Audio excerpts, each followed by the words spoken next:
The moment I launched this podcast, I was flooded with requests for one person and one person alone. Today's the day. It's me and Gary Stevenson.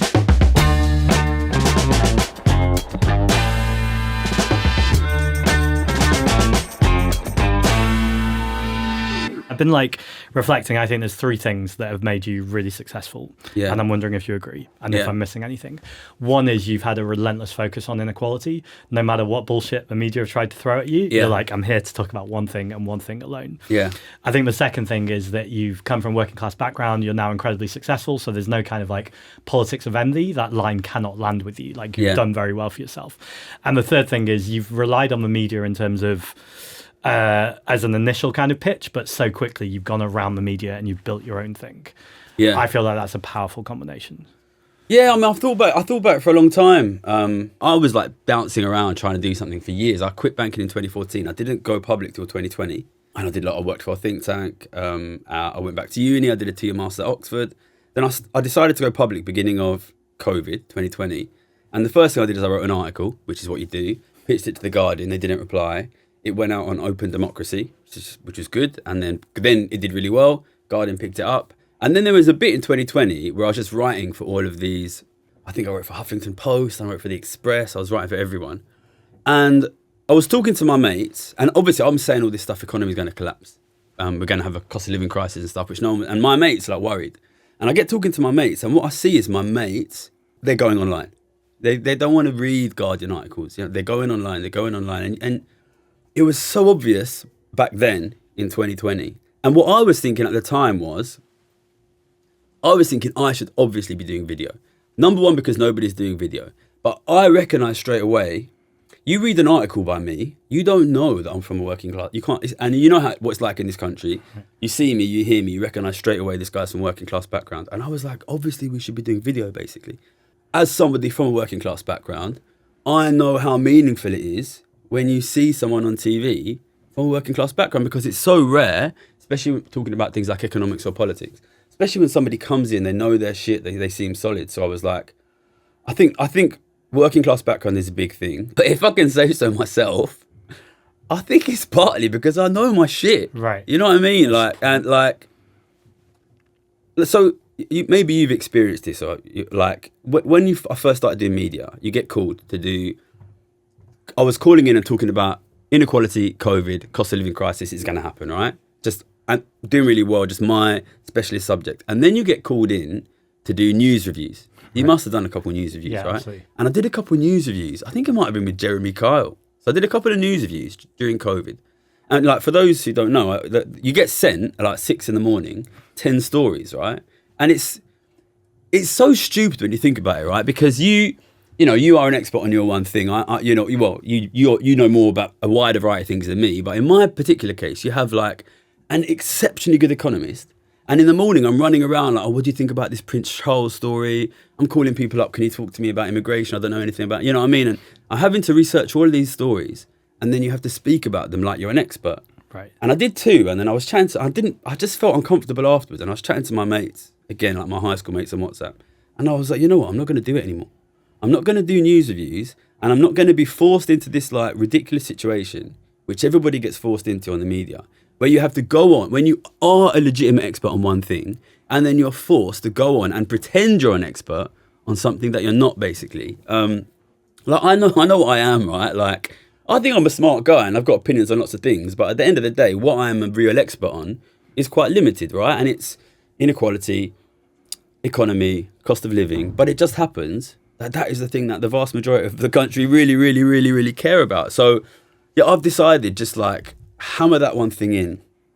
And when I make the videos, I always had, you got to have I don't know if you have this, right? A big picture pitch of what I'm doing with the video. Right. And for me, it's economics, but it's understandability, absolutely crucial. There's so few people actually doing economics in an understandable way. Accessibility.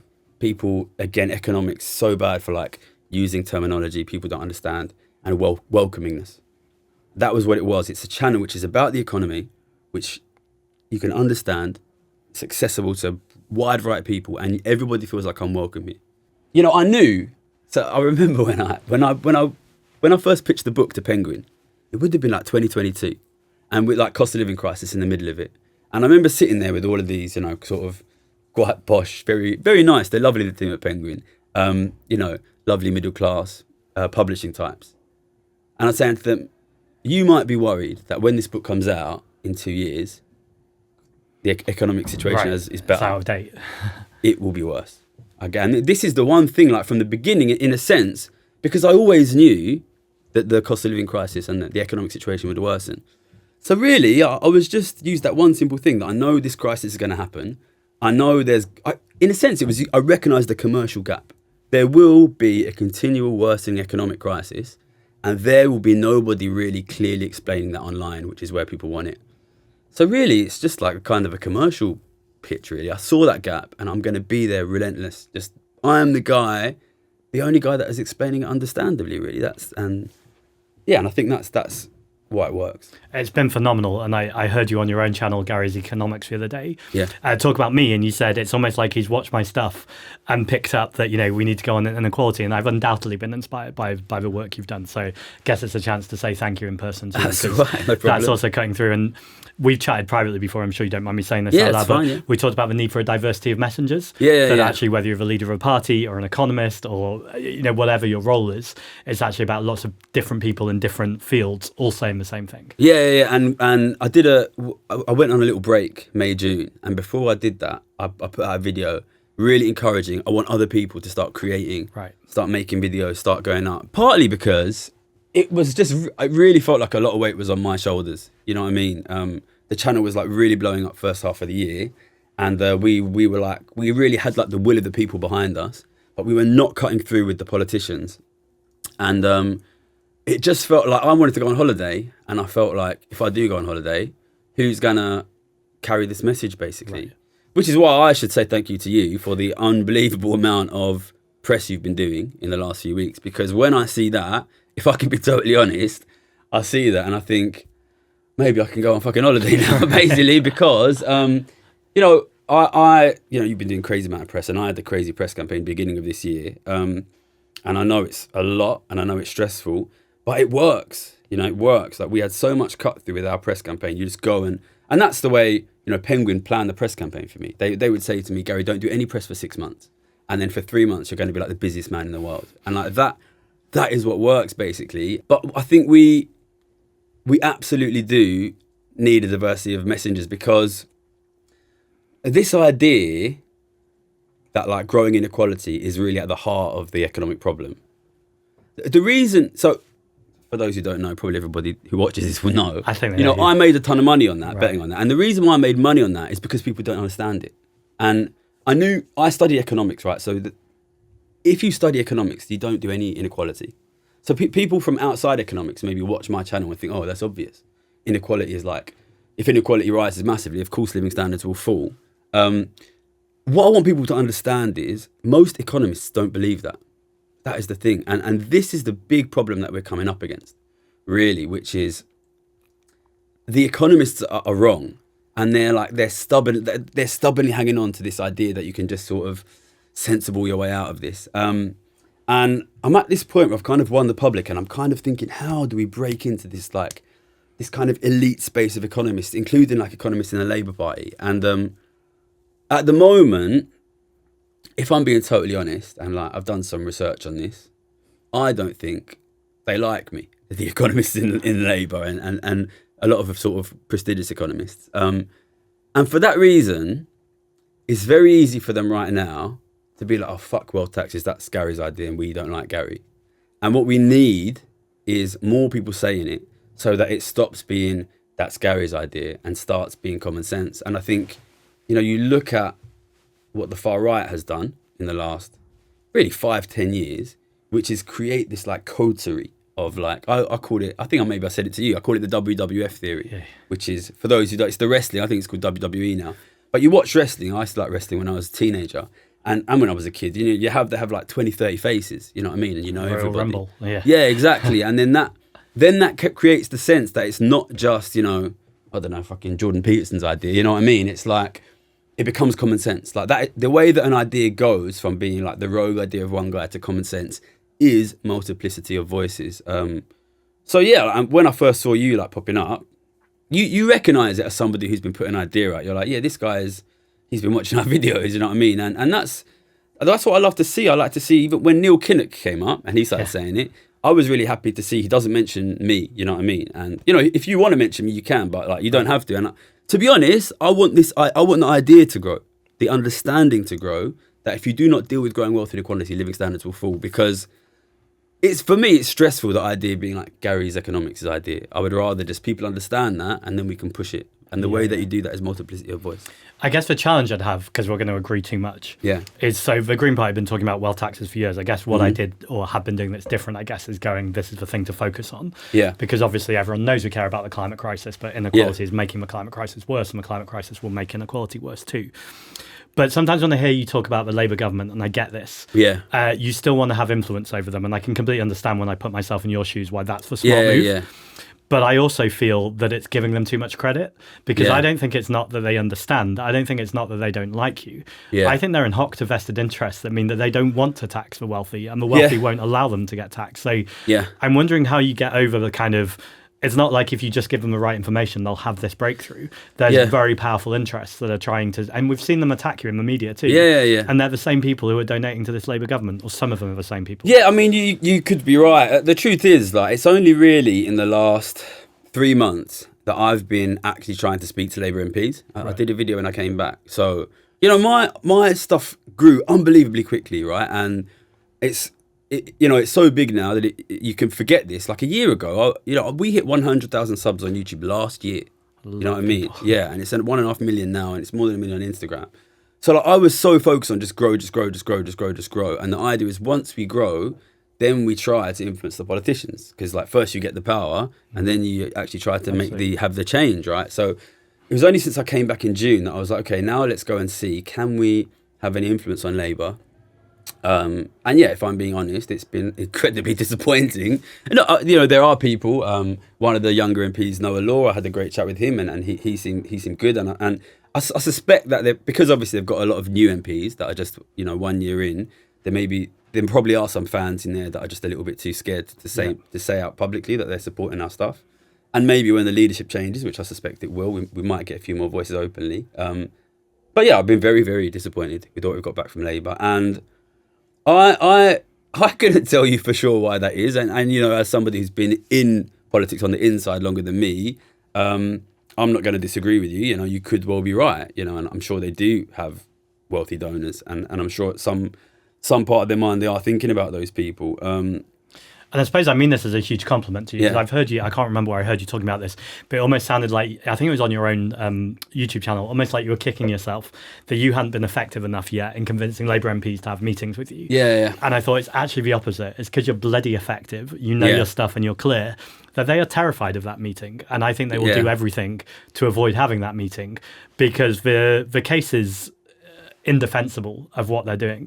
The fact that they have this budget where they're talking about £1 billion of black coal, and there's a very obvious thing to do about it.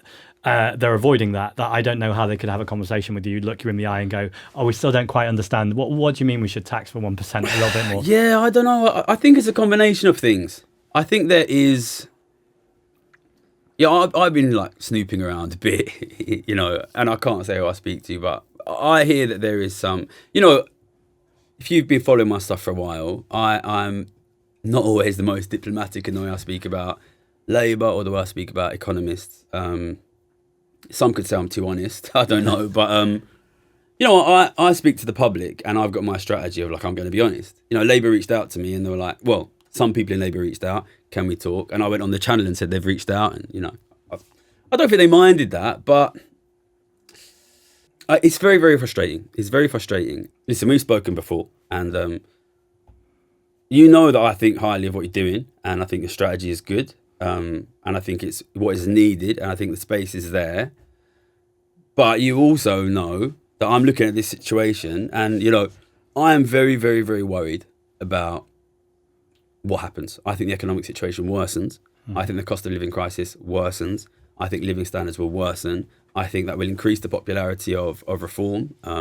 If I'm being totally honest, I think reform will win the next election.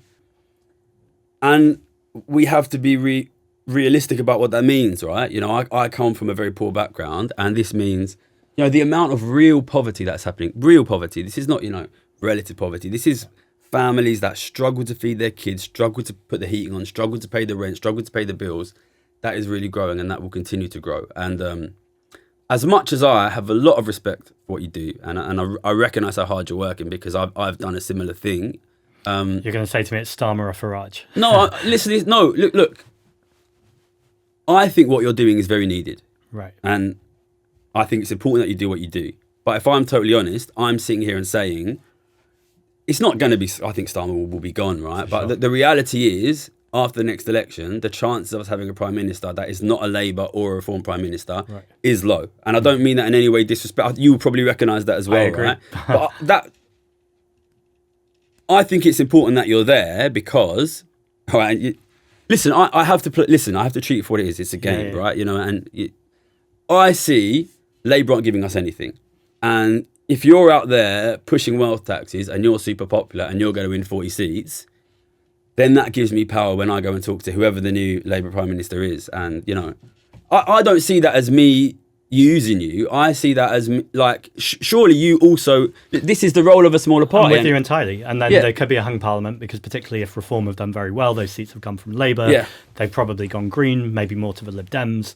And so then I do think there's an interesting conversation about what do negotiations look like with wealth tax, proportional representation, so we're not in this ridiculous situation ever again, and for me, action on the climate as well. And I think that all makes sense, and I think you are operating in the right place there. You can be totally honest with me. The podcast is called Bold Politics. Be bold, Gary. I have to be, you know, look, and you know, listen, I don't hate Starmer. I've never met Starmer. You know, for me, this is a game. You know, this is a game, and the stakes are really, really, really, really high. And but you know, look, Nigel Farage, until the last election, I think he'd only ever won one MP, right? Right. And yet he's been dominating British politics for 15 years. You can have a phenomenal amount of power as a smaller party and as a leader of a smaller party without needing to win the next election. Because, you know, Brexit happened because of Farage. You had no MPs at the time. You know what I mean? And so the pitch backwards, and I see you recognise this, is the long game is to replace Labour, and not to be disappointed with them, not to be concerned with them. They have done such a shit job that actually they don't deserve anyone's votes at this point. Now, they could change that, and I'm glad people like you are pitching them to change that. But also, I feel there's a point, and I think we're past this point, and maybe this is where we're different, and I get that. I think we're way past the point where they're savable or salvageable. I think the record of what they've done in government has been so bad that they're pushing people to reform. And so I see this moment, and it's happening across the country. We're getting councillors defecting to the Greens. We just got 3 embarking a couple of weeks ago. In Queen's Park in Brighton, the Labour vote just crashed down and the Green vote rocketed it up. Now, we know that Labour's main argument will be what you're saying. They're saying it's us or Farage. But actually, Farage a few years ago was not conceivably the Prime Minister and not conceivably the bigger party. So I think, and I'm using your own lines back on you now. This is about salience of storytelling. And I can hear right now that the story I'm telling is not believed across the country because the narrative is so strong that it's the Labour Party. It used to be the Tories, but now it's Reform. I want to get to a place where it's Reform of the Green Party, because at least we'd be having a battle of ideas rather than kind of mush of centrism that doesn't really stand for anything. Look, you have always been supportive of wealth taxes. The Greens had wealth taxes in the manifesto last year. I would love us to be in a situation where they were realistic winners of the next election. And I wish you the best of luck in getting there if you can. And I think where we are right now, you know, if we are somewhere similar in May to where we are now, of course I'm going to be going saying to everybody vote Green, because then that's a sign that the public want wealth taxes. And if we go into the next election and you guys are like realistically there and you're going to win, especially if we don't get anything from wealth tax on Labour, then of course I'm gonna say that. But I just have to. I don't think I can ask any more of that from you, other than to run as a Green MP in the future. But we'll work on those. But I think, joking aside, I think there's a power to your independence, which is ultimately you can keep me honest, you can keep the party honest, which is I'll support you as long as you're supporting the things I care about. The moment you look like you're U-turning or you're not going to do it, then you've not got my support. Yeah, I think that's a reasonable. Yeah, and you know, we've spoken, you know, and we've gotten on well. We don't know each other super well, but I respect what you're doing, and you know, if you're at the end of the day, like the fact is, I'm a player in this game now. You know, you're a player in this game now, and the stakes are high, and I have a responsibility to the people who support me and also to the future of the country, you know, and, you know, so I'm going to be honest about it, you know, listen, we can be mates, you know what I mean? But when it comes to politics, I have to use you to get what I think we need. You know, I walked away from a lot of money to do this because I genuinely believe that there is going to be a massive, massive increase in poverty in this country. Like, this is not, it's just not a game. You know what I mean? It's well, I've said it is a game. But what I mean is the stakes are unbelievably high, which means that I have to, and you have to recognise that. And look, at the end of the day, you are the leader of the Green Party, you know, and you've worked hard to be there, and you have to do what you do. You represent a different group of people to me, you know what I mean? You have to do what you think is best for you and the people who support you, and I have to do what is best for me. And when you mean a different group of people, you're talking about the constituency of people who are following your work. Yeah, it's just, you know what I mean? Like, yeah, you know. But exactly. I want everyone to know the Green Party, like, we are building our working class base, and I think that's a lot of the people that support you. But I also know there are plenty of wealthy people, like the patriotic millionaires, who go, Gary is doing what needs to be done. We're going to take a break.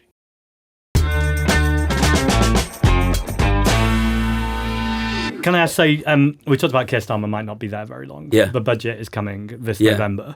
Can he save this budget? What can him and Rachel Reeves do? If you were the Chancellor, how do you problem you have is, right, so I've been on this sort of charm offensive, world's worst charm offensive probably, in the last couple of months, trying to talk to like think tanks and try, you know, these left-wing and centrist think tanks and the Labour Party.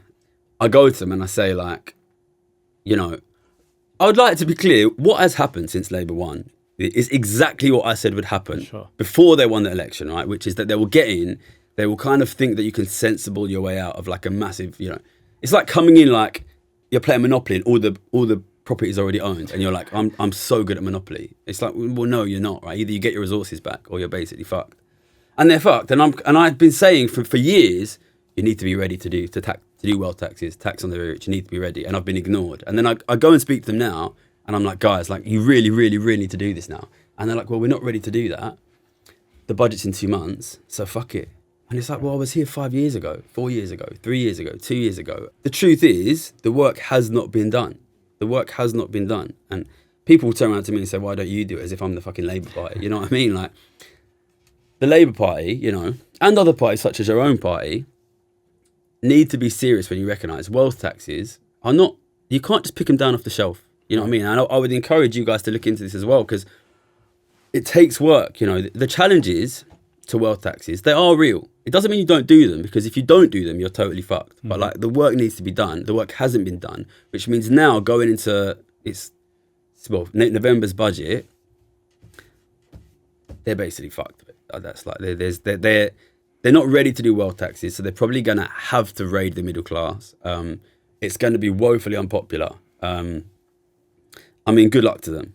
But you know what? I met with a guy who's sort of behind the scenes Labour staff. I won't mention like any names, because, you know, he's a nice guy. Just after they won, I met with the guy. I just happened to meet him socially. It's like friend of a friend or whatever. And I said to him, you do know if you don't deal with the wealth tax thing, you are going to be totally fucked, right? Right. And they were like, oh, well, yeah, you know. And I'm like, no, this is like serious, right? And he didn't take it seriously, you know. And this is, you know, I think there's this frustrating kind of like let them eat cakeism. I was talking to my friend about this. Like, it's a very middle class space. You know, you'll know that as well as I do, right? And these guys, they don't know how bad things are on the ground, right? And they think that they can just sensible their way out of a really bad situation. Until and unless somebody really grasps the nettle of rapidly growing wealth inequality in this country, then your underlying situation just gets worse and worse and worse and worse and worse. So I think November will be incredibly unpopular. You know, if they're lucky, they keep rolling sixes and interest rates fall in financial markets. But no, I think they're going to be in a very bad situation. And then you have a catchphrase, which I often use for tax wealth, not work. Yeah. If I'm challenging that, though, and I'm challenging myself partly here, but I happen to have you in front of me, mm-hmm. I sometimes worry, are we sending the wrong message to people that, you know, at some point we will need to tax work as well?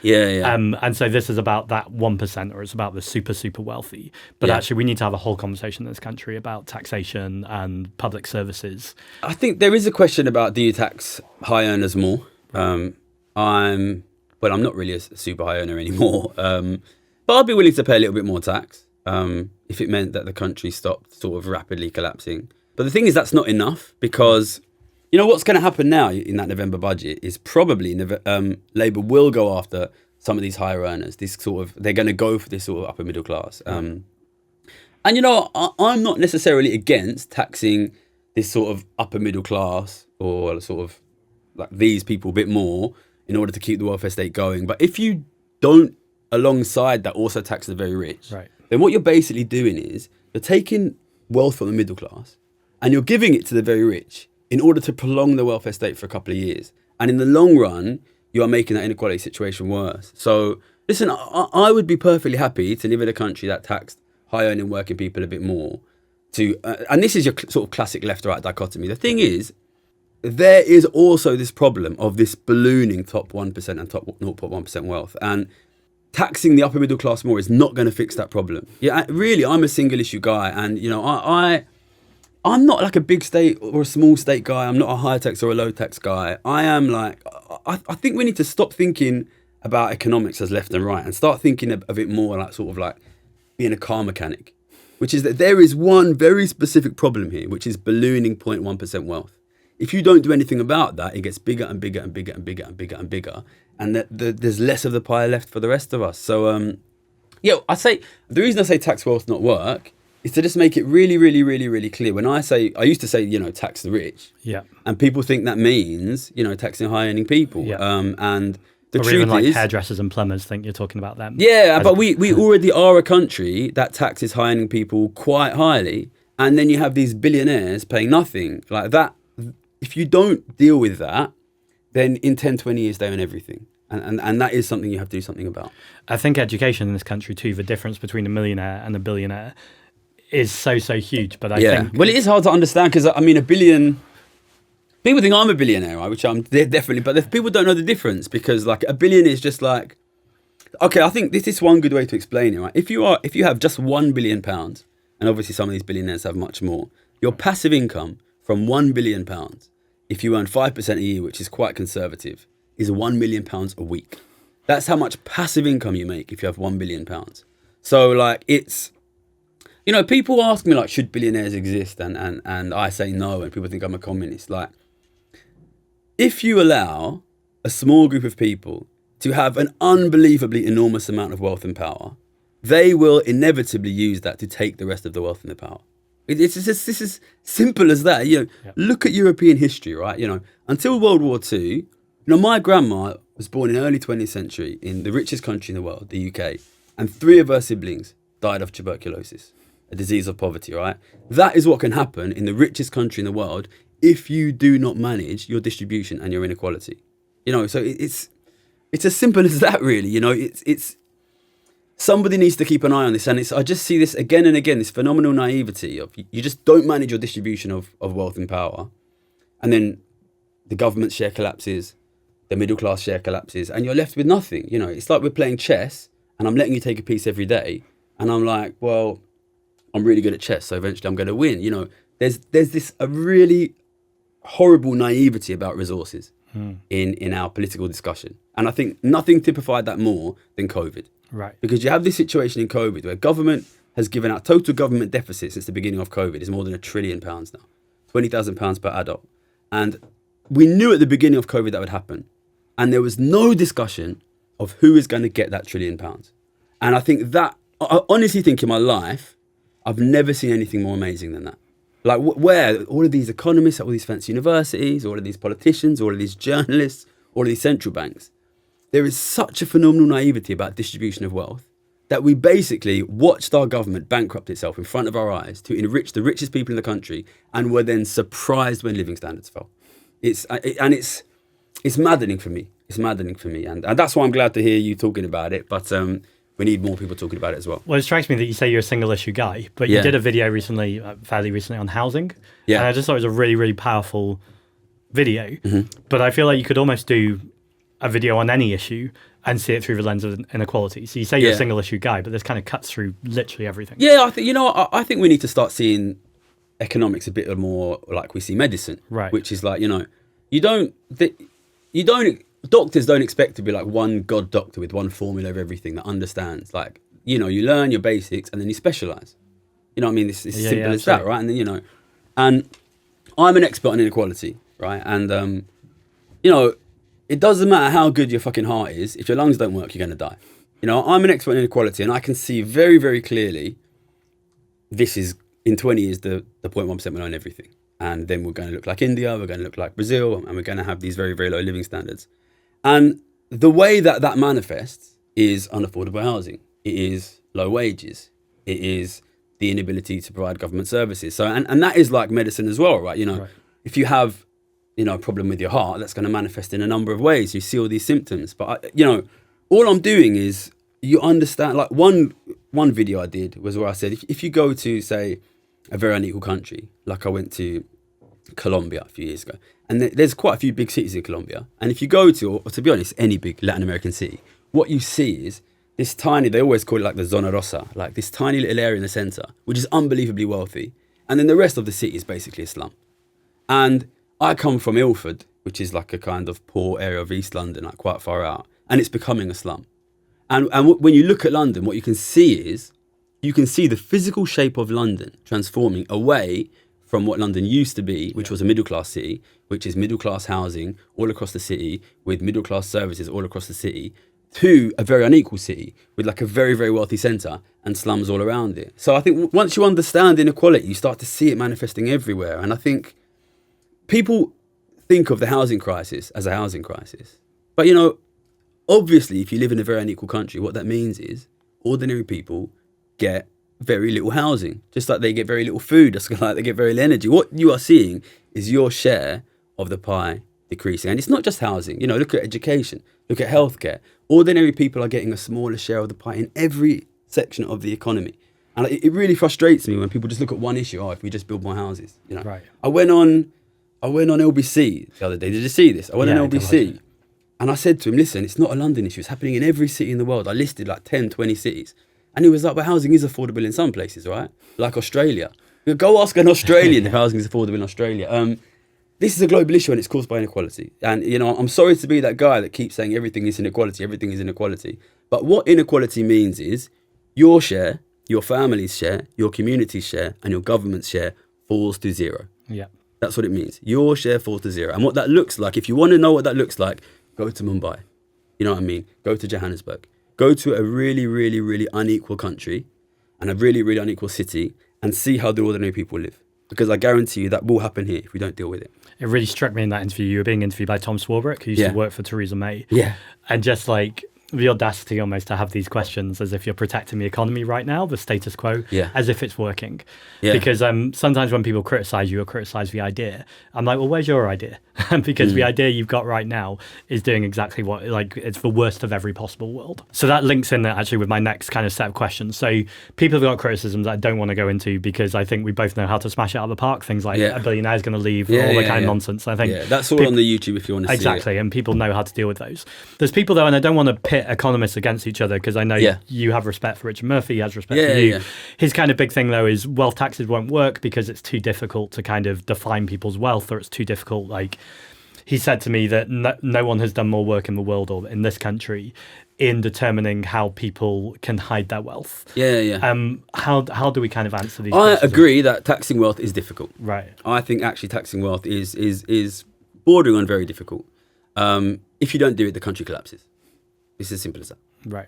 And I think what you see here with me and someone like Richard Murphy is basically two people coming at it from different angles. Yeah. Which is, I am somebody who recognises inequality. You know, I am a heart doctor saying the heart's dying. And Richard Murphy is saying, well, hearts are difficult to treat, so forget the heart. Right. You know, and I don't criticise him, you know, and I'm sure, you know, he's an accountant, so he's looking at how do we raise money. And, you know, I don't say wealth tax is to raise money. Right. I've never said that once. I've never said tax wealth to raise money. I say if you do not tax, you know what, I don't even want to reduce inequality. Okay. What I want is to prevent inequality from increasing to the point where the 1% own everything. That's what I want. Listen, I'm not an optimist. I'm not an idealist. Okay, I am a trader, and I bet on this. Yeah. Okay, and I am a very, very good forecaster of the future economy, and I can tell you with a very, very high degree of confidence, if you do not tax wealth, then the grandchildren of 90% of the country will live in the kind of desperate poverty that my grandmother lived in. It's as simple as that. And my observation is this is what you're doing that maybe Richard is doing in a different way, is just communicating. Like you started this beginning of the podcast by talking about the need for accessibility, for people to understand what you're saying. And you obviously have the depth of all of this going on, but also you recognize that when you're talking to an audience, they don't necessarily need all these details. And I've seen you over and over again, journalists have said to you, give me some numbers or give me your detail. And you've gone, that's not my job. That's civil servant's job. That's the government's job. My job is to establish for principle. This is what I am, right? I am the guy who has been to the bottom floor of the Titanic and seen the massive hole in the bottom of the ship and the water flooding in. And I am going up to the top and saying, there's water flooding into the bottom of the Titanic. And I have people saying to me, oh, but fixing the bottom of the Titanic is difficult. You know what I mean? And there's people saying to me, maybe we should do other things other than fix the bottom of the Titanic. And then a lot of people frustratingly say to me, why don't you fix the bottom of the Titanic? Listen, look, I know I come from a working class background and I know that the world that we live in, and it's easy to look at me and say, oh, he's an idiot or he's a liar. Listen, I was one of the best students at LSE. I was one of the most profitable traders in the world, for one of the biggest banks in the world, despite coming from nothing, because I understand and have understood one single thing, which is that inequality of wealth is rapidly increasing and it will accelerate because that's what compound interest does. And if nothing is done in 20 years, the 0.1% will own everything. That's not, and I've made millions of pounds betting on that one thing, all right? Kids from my background don't make millions of pounds for no reason, all right? I'm not claiming to be an expert on everything. I'm telling you one simple thing. If you don't do anything about rapidly increasing inequality of wealth, then in the relatively near-term future, 10, 20 years, the 1% will own absolutely everything. And that will make everything unaffordable. That will make living standards collapse. It will make England look like India, look like South Africa, look like Brazil. That's the truth. And I'm it's very frustrating for me, right? Because, I still bet on these things. And I make more money from that than anything else. I still bet on these things. I still bet on the country collapsing. And then people turn around to me and they say things like, well, we can't stop the country collapsing because it's hard. Right. Well, yeah, it is hard, but it's probably worth trying.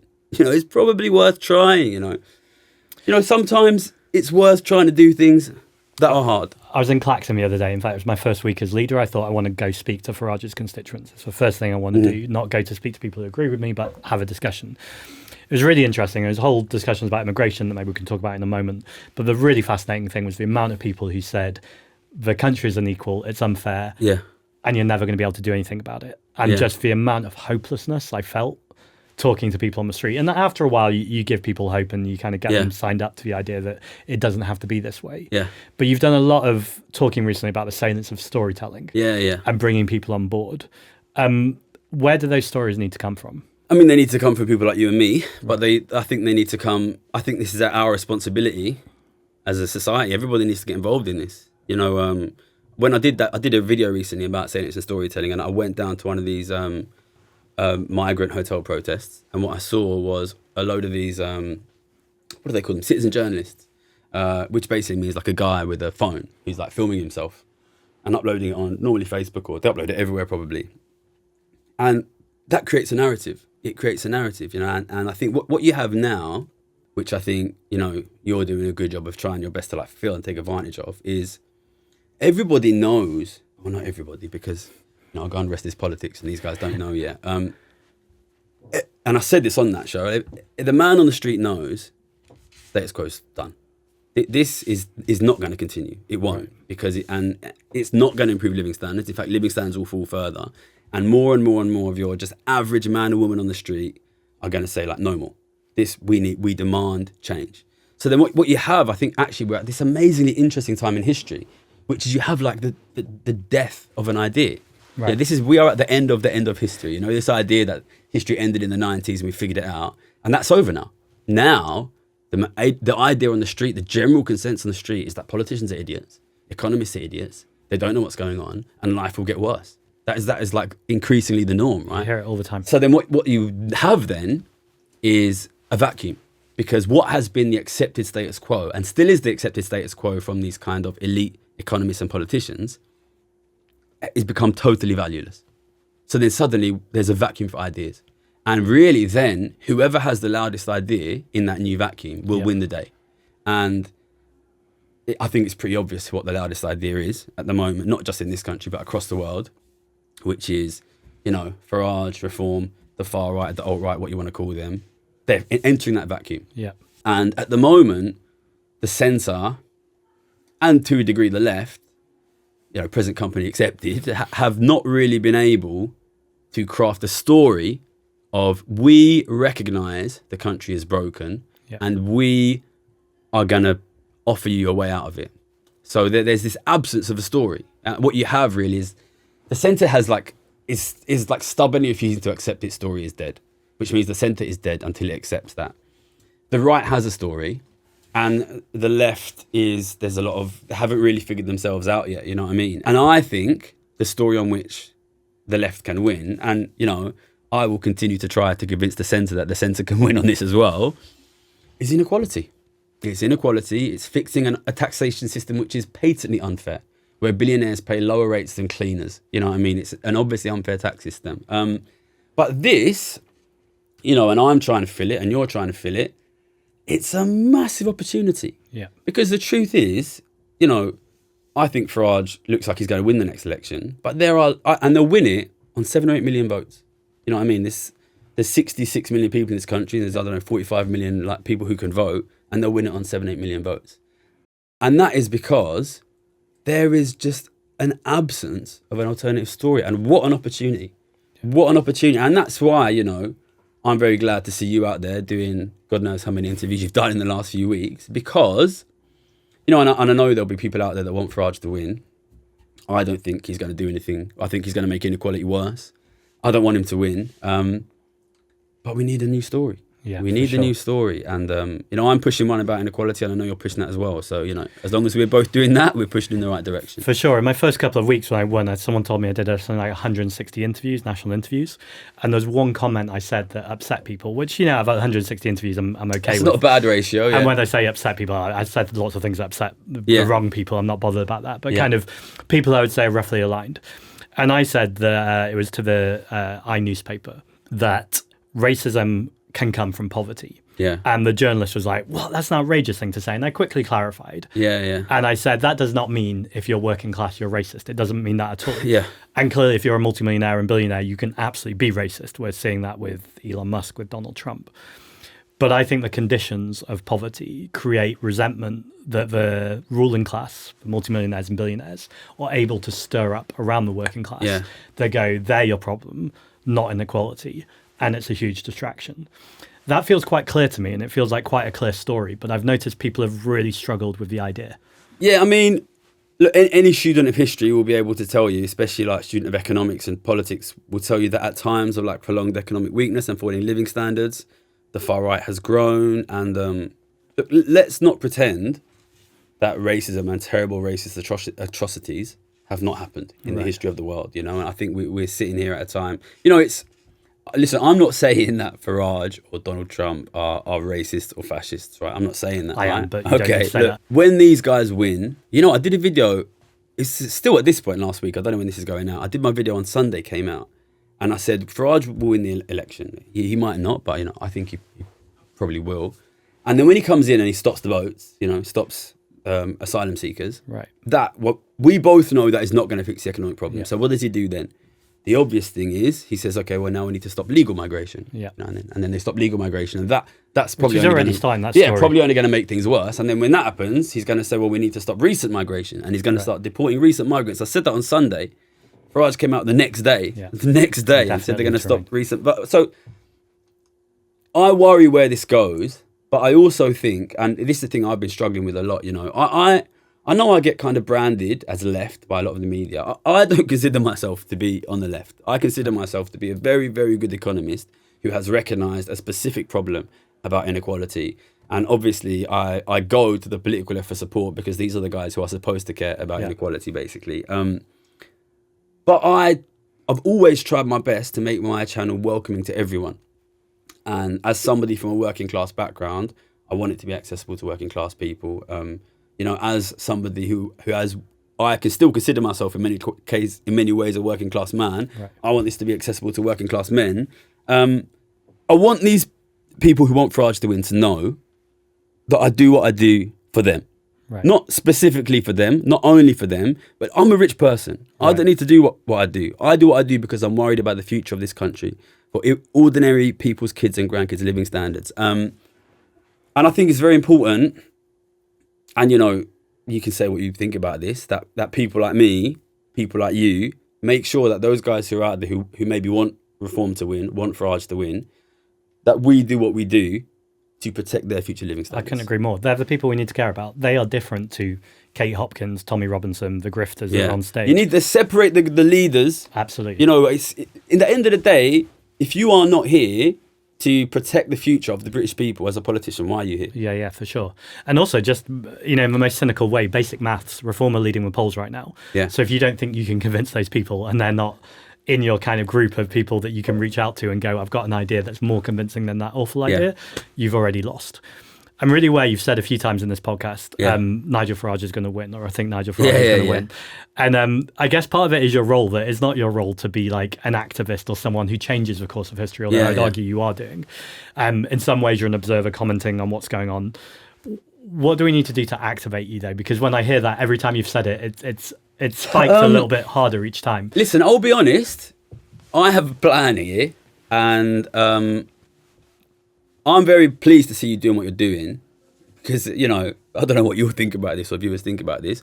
I want you to become very popular so that I can move Labour into a less suicidal position. Sure. That's what I want. And look, I like you better than the vast majority of Labour MPs that I've met. Nothing wrong with the ones, especially the leadership had nothing to do with me. So if you can displace Labour, more power to you. Right. And as soon as you are the guy who I think gives me the best chances of getting wealth taxes, then you're the guy. But so what I think is interesting is when Kemi Badenoch became leader of the Conservative Party, Keir Starmer tweeted to congratulate her. Nigel Farage wins as an MP, Keir Starmer crosses the chamber to shake his hand. Yeah. I become leader. Within 30 seconds, they put out an attack message on their social media. And the BBC, I didn't know this was happening live. They told me what had happened and said, how do you feel about that? And my honest response, I'm so pleased this was my response on live TV, was, I'm delighted. Because it shows it's good PR, to be honest. Well, Keir Starmer hating you, but it also tells PR. them that they know that a powerful narrative now has an alternative, and they can't presume that those people are just going to vote Labour and they can do what they want. They're instantly going, this is a threat, this is an attack, and we're going to have to stop it quickly. And I think they're going to realise they can't stop it. And I don't mean that's because I'm all-powerful, the Green Party is all-powerful. I think the idea is all-powerful, and it's not had a space to be communicated effectively. Yeah. And the more it gets communicated by you, by me, by lots of people, but particularly communities, I think when people know they've got an alternative, the Labour Party will have to shift. They'll have to shift or they'll have to die. I think they'll get a new leader next year. That new leader has to have some message, some pitch on the economy. I would say this, people can say that I'm wrong. I think that their best chance of not losing the next election is to move more aggressively towards being anti-inequality and fairer taxation and better taxation of the rich. What are their alternatives? Right. Number one alternative is to kind of do more of the same, which is this sensible, we're going to try and borrow and spend stuff. It's not going to work. And I think we'll probably see that because they'll probably go with that. It's not going to work. Number two is they go hard on the migration stuff, which basically means that they're using their platform to aggressively raise the salience of their number one competitor's platform. So I honestly think if Labour want to win the next... okay, people will sound biased, maybe I am, But at the end of the day, I'm a forecaster. I can't see them winning on anything other than shifting towards inequality. For two reasons. Number one, I don't think anything else works from like a comms PR perspective. Right. And number two, just nothing else works from an economic perspective. If they try to do anything else, they will constantly end up in this situation where they cannot afford the things they want to do. I will tell you the same things I would tell Labour, I would tell Reform the same things. If you don't act on inequality, living standards will fall. It's as simple as that. It's as simple as that. And, things like the welfare state will become unaffordable. I've said that to you. I would say that to them if they would listen. But at the moment, you're the guy pushing it, so more power to you. Thank you. Every time I chat to you, I feel fired up and ready to go at the end of it. Well, glad to hear it. Just finally, if someone's watching this and they go, because you've said about you want people to tell their own stories. Yeah. But I guess there's a structural inequality, right? That we have the time and the privilege to be able to go, we've got microphones and cameras and we can tell stories.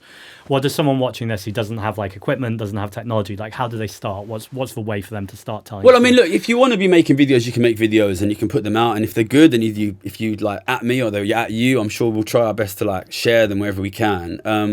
But like, the only reason my channel is popular is because it gets shared by regular people. Right. You know what I mean? And I'm trying essentially an experiment, and you know, you look like you're trying to go the same way, which is that look, we don't expect or we don't need the support of the big newspapers or the big TV stations. What we're going to do is we're going to go straight to the people via social media. Yeah. We're going to go to the people via social media, and we're going to hope that the people pick us up and the people share us.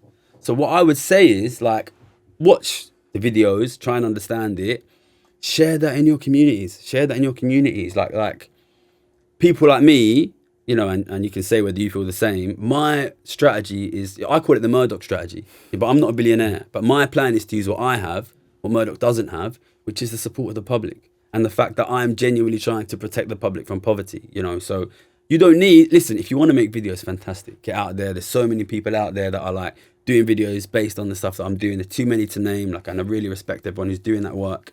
You don't have to make videos. Listen, we are at a situation now where the future is going to be decided. You know, this is the end of history. The old ideas about economics are failing. They're dead on their ass. Nobody believes them. We will decide here and now in the next 5-10 years which way this country goes, which way Western society goes. And that will be decided by what the people choose.